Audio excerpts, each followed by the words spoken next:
Bem-vindos ao canal Ouvindo Sobrenatural. Se você gosta de relatos sobrenaturais, inscrevam-se no nosso canal para não perder nenhum vídeo e ative o sininho. Deixe seu like e sua opinião nos comentários. Envie seu relato para o e-mail abaixo. Muito obrigada!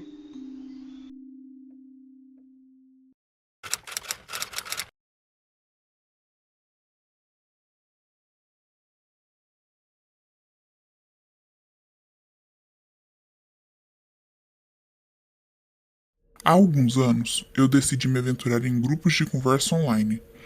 Sempre fui uma pessoa muito tímida, então chats eram uma maneira de me conectar sem o medo da rejeição ao vivo. Foi então que conheci a Clara. Ela parecia muito legal, bem engraçada, e logo começamos a conversar sobre tudo: filmes, músicas, até sobre as dificuldades de ser introvertido. Ela se tornava cada vez mais presente no meu dia a dia.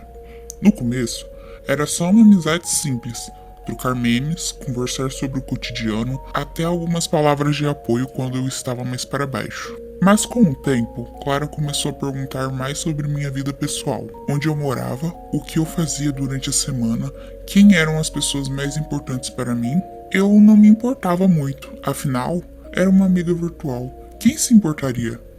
No entanto, algo começou a me incomodar. Ela sempre parecia saber exatamente o que eu estava fazendo. Numa noite, por exemplo, eu estava assistindo um filme e de repente ela mandou uma mensagem. Esse filme é ótimo. Adoro a parte que ele... Fiquei sem palavras, porque eu nunca tinha falado disso com ela. Era como se ela estivesse me observando. Os dias seguintes foram cada vez mais estranhos. Clara parecia saber meus horários, onde eu estava, o que eu pensava. Um dia, ela perguntou de forma casual se eu estava em casa sozinho. Eu senti um frio na espinha, mas tentei não ligar. Talvez fosse só coincidência. Até que começou a acontecer algo mais incomum. Ela passava a me mandar mensagens a qualquer hora da noite, com frases enigmáticas, como se soubesse o que eu estava sonhando. Fui começando a me afastar, deixando de responder suas mensagens, mas sempre sentia um arrepio quando olhava para o celular e via que ela estava online. Então, uma noite, a coisa mais assustadora aconteceu. Ela me enviou uma foto. Não era uma foto dela, mas uma foto da minha janela com a legenda: Estou te vendo. Naquele momento, o medo foi real. Fui até a janela, mas não havia nada, nem sombra, nem um som. Apenas a sensação de que alguém me observava. Não respondi mais a ela, mas o pior foi perceber que ela ainda sabia de tudo. Mesmo sem conversarmos, eu sentia sua presença, como se estivesse em cada canto da minha vida. Uma amizade virtual que, de forma silenciosa, tinha se tornado um pesadelo. Até hoje eu não sei quem era Clara, e com o tempo os sinais de que alguém estava por trás disso nunca pararam de me assombrar. Depois daquela última mensagem assustadora de Clara, fiquei semanas sem abrir o aplicativo de conversa. O medo estava tão presente que eu não conseguia mais olhar para o meu celular sem sentir uma pontada de pânico. Por mais que eu tentasse esquecer, a sensação de estar sendo vigiado não desaparecia. No entanto, depois de um tempo, decidi tentar retomar minha vida normal. Comecei a conversar com alguns outros amigos online e, aos poucos, até deixei de lado o medo. Mas uma coisa ficou clara: ela não havia sumido. Foi numa sexta-feira à noite que a estranheza voltou. Recebi uma solicitação de amizade de uma conta desconhecida. O perfil não tinha foto, apenas um fundo preto com letras brancas que dizia: Eu sei o que você fez. Não pensei duas vezes, ignorei. Afinal, eu não queria mais saber de nada que pudesse me ligar àquela história. Mas a cada dia, essa conta me enviava mensagens. Começaram com simples perguntas: Você tem se sentido bem? Ou está dormindo bem? E de novo, aquele arrepio, a sensação de que alguém estava acompanhando cada passo meu. Eu bloqueei a conta, mas ela voltava, com novos perfis. A sensação de incompetência foi tomando conta. Na semana seguinte, decidi que ia tomar um passo drástico e desativei todas as minhas redes sociais. Eu precisava de um recomeço, algo para me proteger daquilo. Estava exausto mentalmente e por um momento achei que finalmente teria paz. Mas naquele momento, ao voltar para casa depois de um jantar com os amigos, encontrei algo que não conseguia compreender. Na porta do meu apartamento havia uma carta.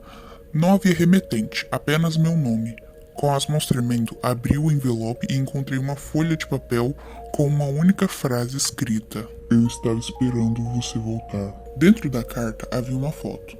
Não uma foto recente, mas uma imagem minha em algum lugar, aparentemente tirada sem que eu percebesse. O lugar parecia ser o mesmo onde eu costumava estudar, no mesmo banco onde eu sempre me sentava. E de novo o medo foi real. A presença de alguém que parecia me observar se intensificava a cada dia. Já não sabia mais o que fazer.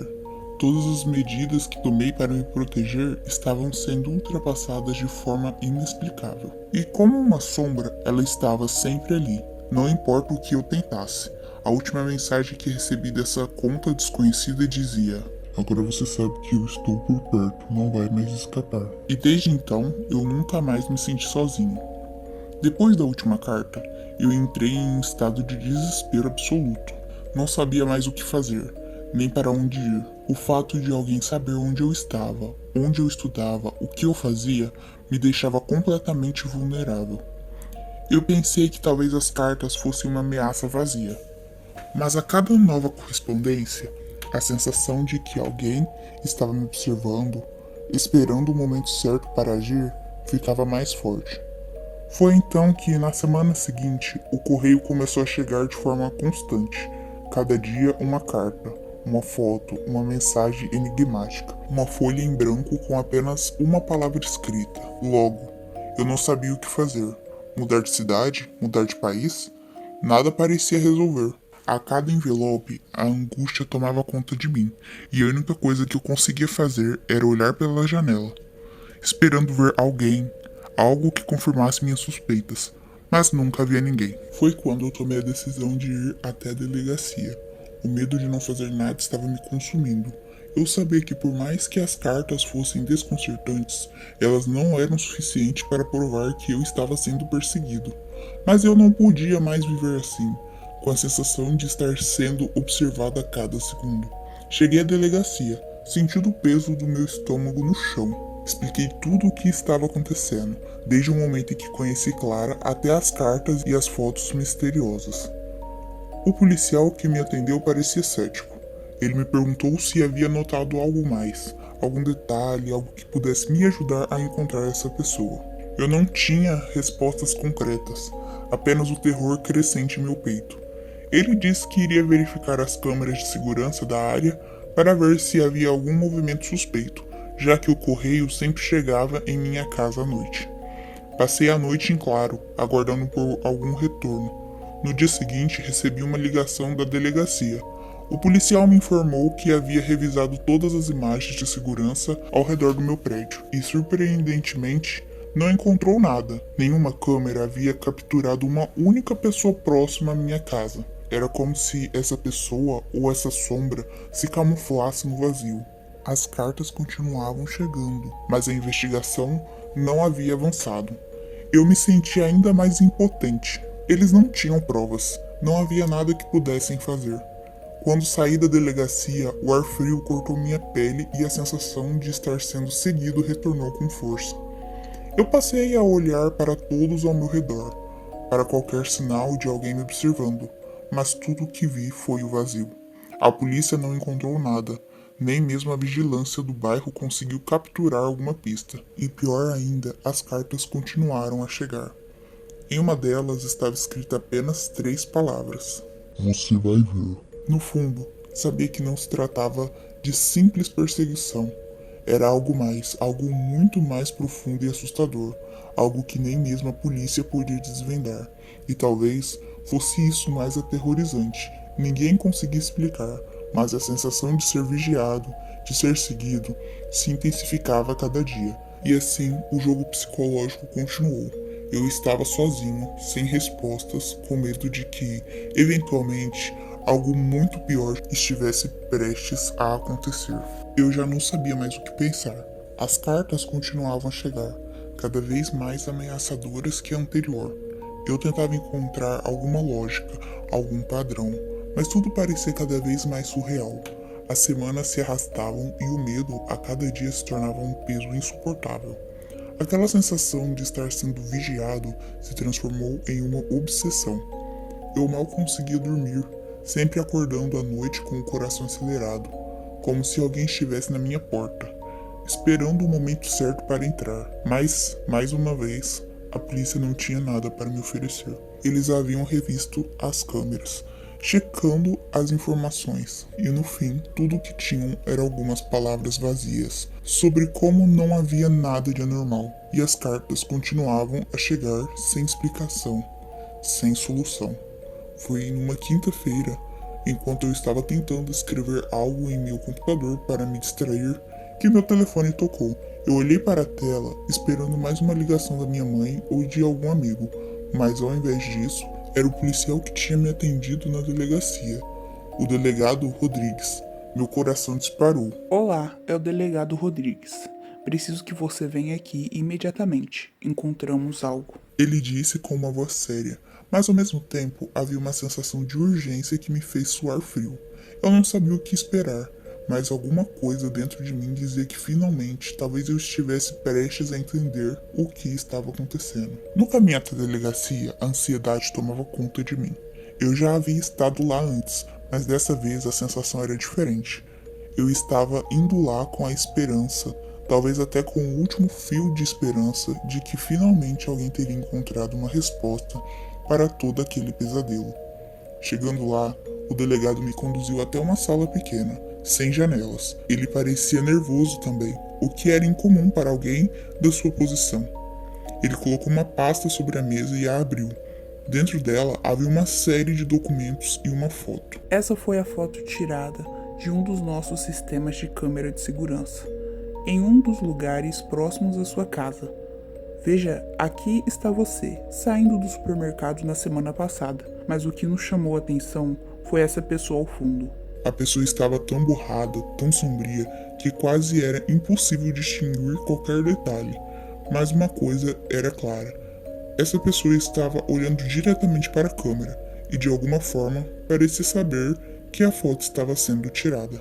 É o que achamos mais recentemente. E aqui Ele continuou pegando outro pedaço de papel. encontramos registros de correspondências enviadas em seu nome, mas não da sua parte. Elas passaram por uma análise e descobriram que o remetente é uma pessoa sem identidade registrada. Não há qualquer tipo de pista sobre quem está por trás disso. Meu sangue gelou. O que ele estava me dizendo era ainda mais estranho do que eu imaginava. Como alguém poderia enviar correspondência em meu nome e, pior, sem que houvesse nenhuma identidade real? Então quem é essa pessoa? O que está acontecendo? Perguntei tentando manter a calma, mas a sensação de pânico já estava me tomando de assalto. O delegado fez uma pausa como se estivesse ponderando sobre o que dizer. Finalmente ele olhou nos meus olhos e respondeu. Estamos investigando mais, e isso é o mais estranho. A última correspondência que encontramos foi enviada de dentro da delegacia. Eu fiquei em choque. Como assim? Como alguém dentro da própria delegacia poderia enviar cartas para mim? A resposta era clara, mas ainda assim impossível de processar. Alguém muito próximo, alguém que tinha acesso a tudo, estava por trás de tudo aquilo. E mais aterrador, o que parecia ser uma perseguição física agora parecia ser algo ainda mais insidioso. Alguém que sabia como manipular as situações ao seu favor. O delegado me avisou que eles iriam continuar investigando, mas o pior de tudo era que, apesar de ter encontrado algumas pistas, a solução parecia cada vez mais distante. A sensação de que havia algo dentro de mim, algo que eu não conseguia enxergar, me perseguindo, se intensificava, e naquele momento eu percebi que nada daquilo estava acabando. Estava só começando, e pior, a carta seguinte ainda estava por chegar. A última carta chegou em uma tarde fria e silenciosa. Já fazia semanas que eu não recebia nada, e por um momento achei que talvez as coisas finalmente estivessem terminando. Mas como sempre, minha esperança foi rapidamente esmagada. A carta estava ali, no meu correio, com a mesma aparência sombria das anteriores, sem remetente, sem nenhuma identificação. Ao abrir o envelope, uma sensação de terror tomou conta de mim. O papel era diferente, mais espesso, e a tinta parecia ter sido impressa de maneira quase imperceptível, mas ao mesmo tempo muito clara. Era uma mensagem curta, mas carregada de uma pressão que me deixou sem fôlego. Na parte superior da carta estava escrita a frase: Você pensou que poderia escapar, mas eu nunca vou te deixar. E abaixo o restante. Eu sei onde você está, o que você faz. Você está longe, mas ainda assim você me pertence. Não há como se esconder.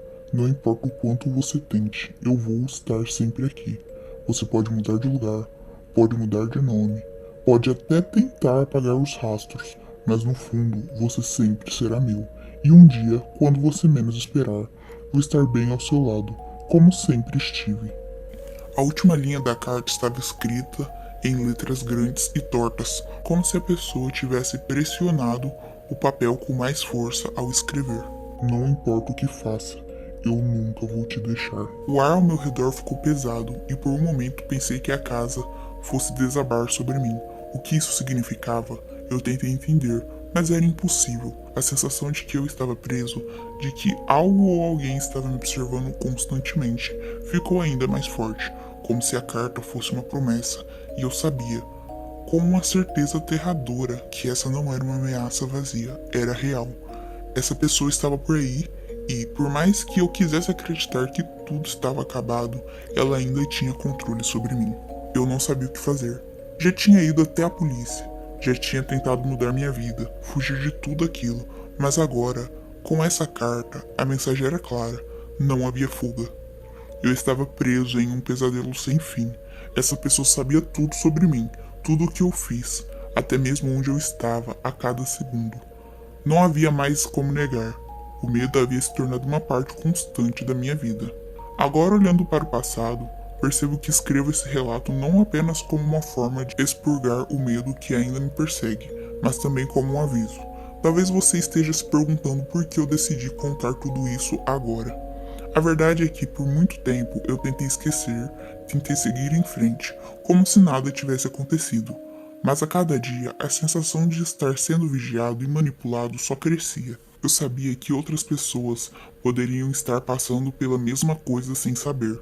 E a última coisa que eu quero é que alguém caia nas mesmas armadilhas que eu. Eu escrevo isso para alertá-lo, para que você tenha cuidado. O que começou com uma simples amizade virtual se transformou em um pesadelo. Às vezes, a internet pode ser um lugar perigoso, e nem todas as pessoas com quem você se conecta têm boas intenções. É fácil confiar em quem está do outro lado da tela, especialmente quando você está se sentindo sozinho ou vulnerável. Mas o que eu vivi é um lembrete de que às vezes as pessoas com quem mais confiamos são as que mais podem nos prejudicar. Eu ainda me pergunto quem estava por trás de tudo isso. Quem era Clara? Quem era essa pessoa que conseguiu manipular minha vida de uma forma tão silenciosa, mas tão avassaladora? Mas uma coisa eu sei com certeza. Quando você se abre para alguém na internet, você está confiando não só nas palavras, mas no desconhecido. E o desconhecido pode ser mais perigoso do que você jamais poderia imaginar. Já se passou algum tempo desde que a última carta chegou, e eu nunca mais recebi outra. Mas o medo continua. A sensação de que alguém está me observando nunca desapareceu. A ideia de que a qualquer momento essa pessoa pode voltar, me encontrar, me fazer se sentir impotente novamente, isso nunca me deixou. Se você está ouvindo isso, tenha cuidado, porque uma amizade online pode se tornar algo muito mais do que você está disposto a enfrentar. E por mais que você queira acreditar que está seguro, saiba que pode ser tarde demais quando descobrir que, de alguma forma, você também nunca será deixado em paz. Eu não sei quando ou como, ou se essa história realmente vai acabar, mas por enquanto eu continuo vivendo com a certeza de que nunca estarei completamente livre.